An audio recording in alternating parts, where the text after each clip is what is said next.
I think that the Hornets are in a very strange position because LaMelo's had a ton of individual success early on. He's already made an All-Star team. I think that they made the play-in back-to-back both seasons that he's been on the team or he was healthy.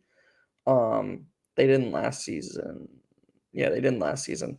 And I think that the Hornets are kind of find themselves in a position where they have to choose between patience and keeping LaMelo Ball happy. Because for better or for worse, the players in this league have made it kind of clear that if they have if it's up to them, they're only, you can pretty much remove 2/3 of the league. Like they'll only play for a third of the league. And so when you're the Charlotte Hornets and you get a LaMelo Ball caliber player, there's added pressure to make sure that he's happy and doesn't demand a trade and, he wants to stick around. I'm not 100% sure that, as nice a guy as or as Gordon Hayward is, I think a lot falls on the shoulders of Brandon Miller and Mark Williams and how much they progress, how far LaMelo thinks they can go. So if I'm a Hornets fan, I think that's where I start. I hone in specifically on Miller and Mark Williams, because their development and their impact is going to have a huge say in how happy LaMelo Ball is. And I mean, Steve Clifford is kind of Tibbs light. It's really funny. Like he does what he does and he does it well. I can't imagine they view him as the long-term solution. I think they're at the point where they want Clifford to establish a culture like Tibbs did in 2020, 2021. And you can tell he's trying really hard to do it. He has some great press conference quotes of him just being so frustrated with his team, of them not doing, the not getting the nuts and bolts of what he's trying to infuse into this system. So yeah, I mean the Hornets, yeah, they're just in a pretty interesting spot, and I'll be curious to see where they go going forward and how those players do. Yeah, I agree. This is such a hard team to read to me in terms of like how they move forward. Like you said, I mean, Miles Bridges makes a difference. I think Brandon Miller is going to be really good. LaMelo Ball obviously has superstar level potential, I'll say, especially on offense. The guy's incredible. And Mark Williams is a huge find for them. Outside of that, I don't know. I don't know. I don't know what their future holds. But what I do think is interesting is of their last 7 games, their defense has been improved, as you suggested. That their worst defensive performances of their last 7 games have both come against the Knicks.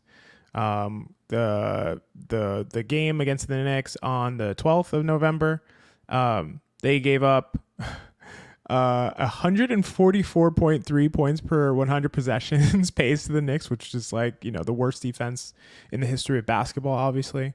And then on the 18th of November, 128.4 points per 100 possessions, which is horrifying.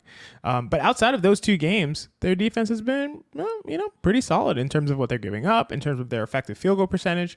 They've been okay. They've been much improved. So I do think this is a better team, a slightly better team. I think they're getting things together. Kind of the system seems to be gelling a little bit better than it had been. I think the LaMelo loss, though, I just think I don't think they can do much without LaMelo on both sides of the ball. Yeah. Is it confirmed he's going to be out for a while?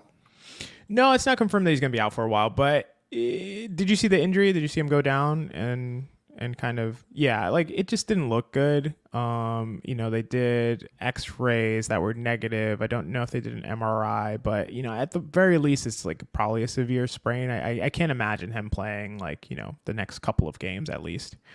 And I have to imagine they're going to be careful with him. What else would, like, he's your prized possession, not that he's a possession, but you know what I mean? Like in terms of the rights to his duties. I mean, they're going to be careful with him.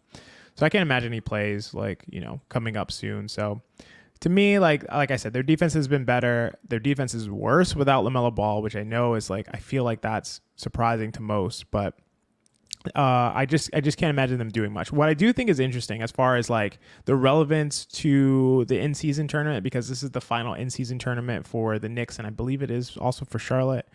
The Knicks need to win this game and also increase their point differential to actually clinch the wild card to get into the Final Four for the in-season tournament. They're not going to be able to win their group, but they can make it into the in-season tournament. And this is like an amazing opportunity with LaMelo Ball potentially, and in my opinion, probably being out, that they can not only win this game, but win with enough of a margin that they kind of secure their bid to make it to the next stage and be in the Final Four in the Eastern Conference of the in-season tournament. So I think that's an interesting storyline for this upcoming game against the between the Knicks and the Hornets. But aside from that, to me, it's just like we'll have to see where they go next. But I think it's gonna depend on Brandon Miller's kind of ascendance early on in his career, and LaMelo Ball's health moving forward. That's really my thoughts on the Hornets. Yeah, they very clearly have a big three, and I mean, if I'm a Hornets fan, you're just hoping for progression from Williams and Miller, and that they nail a high. Sorry, pick so again. you have Bridges outside of that big three, right? I mean, that's just such a tough.